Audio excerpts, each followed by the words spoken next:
PM Modi ने असम के गुवाहाटी से एक बार फिर कांग्रेस पर बड़ा प्रहार किया। प्रधानमंत्री ने कहा कि कांग्रेस ने हमेशा नॉर्थ ईस्ट को नजरअंदाज किया, पाई पाई के लिए तरसाया गया, लेकिन अब असम को 5 गुना ज्यादा फंड मिल रहा है। असम का विकास सिर्फ बीजेपी कर सकती है।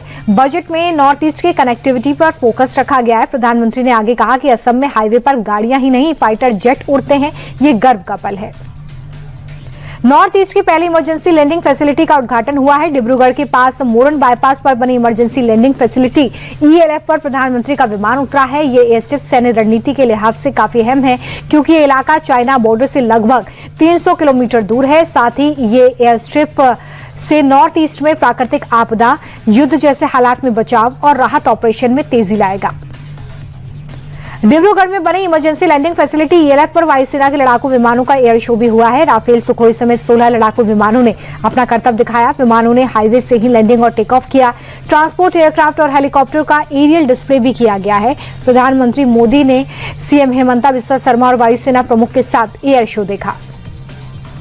गुवाहाटी से प्रधानमंत्री मोदी ने असम को 5000 करोड़ से ज्यादा की बड़ी सौगात दी है। प्रधानमंत्री ने गुवाहाटी में ब्रह्मपुत्र नदी पर 3030 करोड़ की लागत से बना भास्कर वर्मा सेतु का उद्घाटन भी किया। ये पुल उत्तर और दक्षिण गुवाहाटी को जोड़ेगा। पुल के साथ ही प्रधानमंत्री ने राज्य के विकास से जुड़ी कई परियोजनाओं का भी उद्घाटन और शिलान्यास किया है।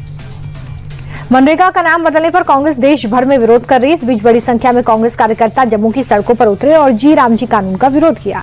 केंद्र के खिलाफ जमकर नारेबाजी भी की गई। प्रदर्शन को देखते हुए पुलिस ने बैरिकेडिंग की जगह जगह, लेकिन कुछ प्रदर्शनकारियों ने बैरिकेडिंग तोड़ने की कोशिश की। पुलिस और कांग्रेस कार्यकर्ता आमने सामने आ गए। धक्का मुक्की भी देखने को मिली। शंकराचार्य अविमुक्तेश्वरानंद को लेकर योगी आदित्यनाथ ने बड़ा बयान दिया। उन्होंने साफ कहा कि हर व्यक्ति शंकराचार्य नहीं लिख सकता, कोई भी कानून से बड़ा नहीं है। योगी ने सपा को भी आईना दिखाया और कहा कि अगर वो शंकराचार्य हैं तो फिर सपा सरकार में उन पर वाराणसी में लाठीचार्ज क्यों हुआ था, क्यों उन पर FIR दर्ज की गई थी। CM योगी के बयान पर अखिलेश ने पलटवार किया। अखिलेश ने कहा कि योगी ये बताएं कि उन्हें योगी का सर्टिफिकेट किसने दिया है। वस्त्र पहनने और कान छिदवाने से आप योगी नहीं हो सकते। CM योगी के बयान के बाद अब शंकराचार्य अविमुक्तेश्वरानंद ने योगी पर पलटवार किया। उन्होंने कहा कि राजनीतिक व्यक्ति तय नहीं करेगा कि कौन शंकराचार्य है और कौन नहीं। CM ने विधानसभा में आपत्तिजनक बातें कही। राज्यपाल को मामले में संज्ञान लेना चाहिए। शंकराचार्य ने आगे कहा कि जो अहंकार 2015 में अखिलेश यादव के सिर पर था, वही अहंकार आज CM योगी में है। दिल्ली में CM स्वामी रामदेव संस्कार उत्सव में शामिल हुए। इस दौरान बाबा रामदेव ने जाति के नाम पर चल रही लड़ाई को लेकर बड़ा बयान दिया। स्वामी रामदेव ने कहा कि पहले से जाति के नाम पर लड़ाया गया, हम सभी के पूर्वज एक ही हैं। बाबा रामदेव ने आगे ये भी कहा कि हमें आपसी मतभेद को मिटाना होगा। देश में सभी समान हैं और सभी महान हैं। यूपी में समाजवादी पार्टी के एक नेता की सनक सामने आई। दरअसल औरैया में एक सड़क का निर्माण हो रहा था। RCC ढलाई की गई थी, लेकिन SP के सनकी नेता ने कच्ची ढलाई पर ही फॉर्च्यूनर गाड़ी चढ़ा दी, जिसके बाद पूरी सड़क खराब हो गई है। इसका एक वीडियो भी बीजेपी ने शेयर करते हुए लिखा है कि गाड़ी पर सपा का झंडा है और उसमें एक गुंडा बैठा है। केंद्रीय कृषि मंत्री शिवराज सिंह चौहान ने नेता प्रतिपक्ष राहुल गांधी पर हमला बोला। उन्होंने राहुल पर किसानों को गुमराह करने का आरोप लगाया। शिवराज सिंह चौहान ने कहा कि राहुल लगातार झूठ बोल रहे हैं। अमेरिका के साथ हुई ट्रेड डील को लेकर वो किसानों को गुमराह करने की लगातार कोशिश कर रहे हैं, लेकिन झूठ कितना भी जोर से बोला जाए वो सच नहीं बन जाता। ट्रेड डील में सरकार किसानों के हित को सबसे ऊपर रखा है। देशवासियों को कंफ्यूज करना बंद करे राहुल। पुलवामा आतंकी हमले की आज 7वीं बरसी है। लितपोरा में श्रद्धांजलि समारोह का आयोजन किया गया। सेना के जवानों ने हमले में शहीद हुए सैनिकों को पुष्पांजलि अर्पित की। प्रधानमंत्री नरेंद्र मोदी ने भी शहीदों के बलिदान को याद कर उन्हें श्रद्धांजलि अर्पित की। प्रधानमंत्री ने ट्वीट कर कहा कि देश के प्रति उनका समर्पण हमेशा याद रखा जाएगा। शहीद सैनिकों का अदम्य साहस, राष्ट्रभक्ति और समर्पण हर भारतीय के लिए प्रेरणा का स्रोत है। मुंबई के मुलुंड इलाके में बड़ा हादसा हुआ, जहां पर एक निर्माणाधीन मेट्रो पिलर का एक हिस्सा गिर गया। चपेट में इसके ऑटो रिक्शा समेत कई गाड़ियां आई हैं। हादसे में एक व्यक्ति की मौत की जानकारी है। 3 लोग जख्मी हो गए हैं। कई गाड़ियों को भी काफी नुकसान हुआ है। फिलहाल मौके पर राहत बचाव कार्य जारी है। पुलिस और प्रशासन की टीम भी मौके पर पहुंची है। घटना के बाद से इलाके में अफरा तफरी का माहौल है।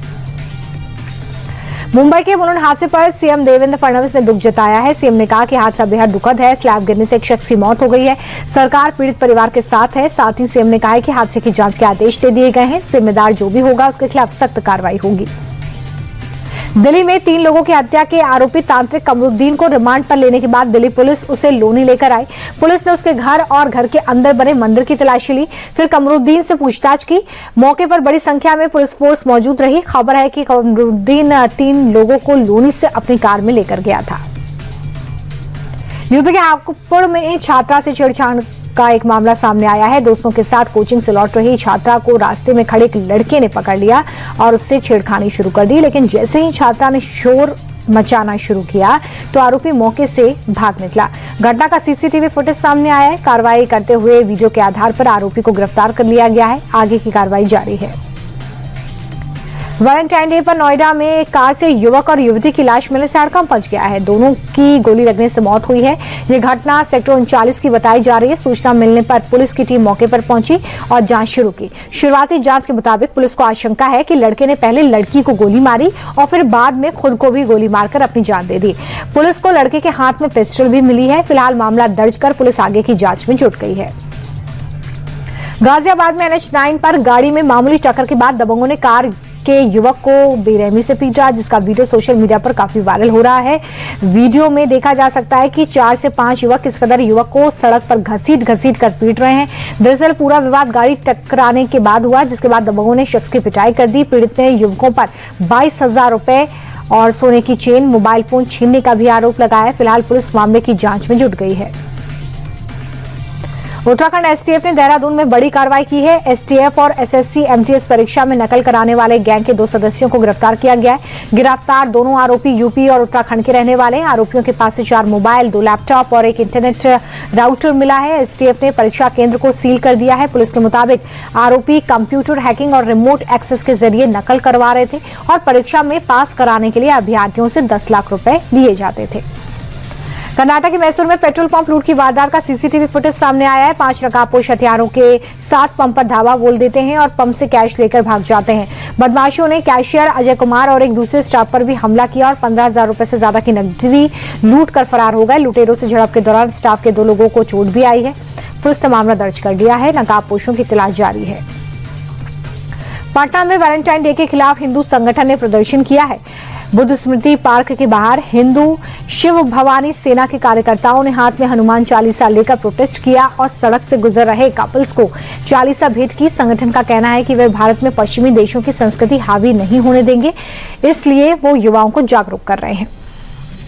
बिहार के समस्तीपुर में अपराधी बेखौफ हैं। दिन दहाड़े पिस्टल की नोक पर दुकानदार को बंधक बनाकर करोड़ों की लूटपाट हुई। बाइक सवार 3 बदमाश ग्राहक बनकर सोनार की दुकान पर पहुंचे। व्यापारी को बंधक बनाकर 300 ग्राम से ज्यादा का सोना, 15 किलो चांदी लूटकर फरार हो गए। बदमाशों ने इस दौरान फायरिंग की। स्थानीय दुकानदार और लोगों को आक्रोश साफ देखा जा सकता है। लोगों ने सड़क जाम और आगजनी कर प्रदर्शन भी किया है। फिलहाल पुलिस ने मामला दर्ज कर आरोपियों की तलाश शुरू कर दी है। छत्तीसगढ़ के धमतरी में दर्दनाक सड़क हादसा हुआ है। कार और ट्रक के बीच हुई जोरदार भिड़ंत में कार में सवार सीआरपीएफ के 3 जवानों की जान चली गई। वहीं कार चालक की भी मौके पर ही मौत हो गई है। सीआरपीएफ जवान जगदलपुर से रायपुर की ओर जा रहे थे, तभी खपरी बाईपास के पास यह हादसा हुआ है। घटना के बाद आसपास अफरा तफरी है। पुलिस की टीम मौके पर पहुंचकर आगे की कार्रवाई में जुट गई है। दिल्ली में एक बार फिर से तेज रफ्तार का कहर देखने को मिला है। तेज रफ्तार स्कॉर्पियो ने 3 से 4 लोगों को टक्कर मार दी। हादसे में एक बुजुर्ग की मौके पर ही मौत हो गई है। बताया जा रहा है कि स्कॉर्पियो गाड़ी मयूर विहार की तरफ से आ रही थी। तेज रफ्तार स्कॉर्पियो पहले डिवाइडर से टकराई और फिर पलटते हुए बाईपास करते हुए फुटपाथ पर चढ़ गई। बताया जा रहा है कि घटना के वक्त 3 लड़की और 2 लड़के इस गाड़ी में सवार थे। सभी 22 से 25 साल के बीच के बताए जा रहे हैं।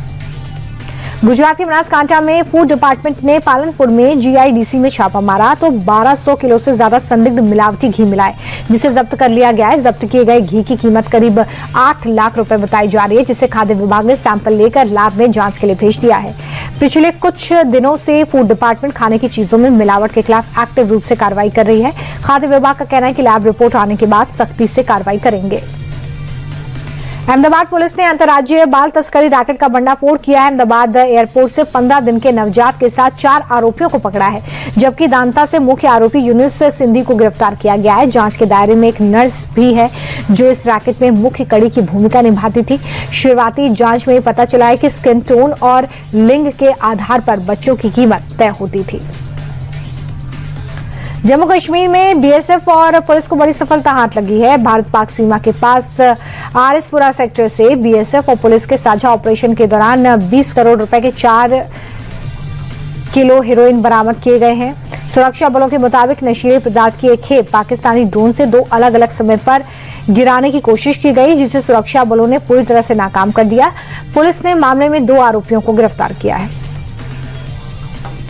जम्मू कश्मीर के भद्रवाह और डोडा में भारी बर्फबारी के बाद आज मौसम साफ नजर आया, जिससे नजारा बेहद खूबसूरत दिखा। पहाड़ों पर बर्फ की सफेद चादर दिखी, तो वहीं सड़कों पर भी बर्फ की मोटी परत बिछी दिखी है। भद्रवाह के सबसे मशहूर टूरिस्ट स्पॉट गुलडांडा सैलानियों के लिए खोल दिया गया है। गुलडांडा में पर्यटक दिलकश नजारे का आनंद उठाते नजर आए, तो कुछ लोग बर्फ के साथ मस्ती करते भी दिखे। राजस्थान से अक्सर शाही शादियों की खबरें सामने आती रहती हैं, लेकिन जोधपुर के ओसिया स्थित चंद्रख गांव से एक अनोखी तस्वीर सामने आई है। गांव में उस वक्त उत्सव जैसा माहौल बन गया जब 2 सगे भाई अपनी दुल्हन को लेकर हेलीकॉप्टर से सीधे गांव पहुंचे। यह नजारा ग्रामीणों के लिए आकर्षण का केंद्र बन गया। हेलीकॉप्टर को देखने के लिए हवाई पट्टी पर भारी भीड़ उमड़ी। बच्चों से लेकर बुजुर्ग तक हर कोई इस ऐतिहासिक और गौरवशाली पल का गवाह बनने के लिए उत्साहित नजर आया। ये वीडियो तेजी से वायरल है। आंध्र प्रदेश के विजयवाड़ा रेलवे स्टेशन पर बड़ा हादसा होते होते चल गया। दरअसल रेलवे स्टेशन पर चलती ट्रेन में चढ़ने के दौरान एक युवक का पैर फिसल गया और उसका पैर प्लेटफॉर्म और ट्रेन के बीच फंस गया। इसी दौरान ड्यूटी पर तैनात आरपीएफ कांस्टेबल ने युवक को खींच लिया, जिससे यात्री की जान बच गई। ये पूरी घटना कैमरे में कैद हुई है।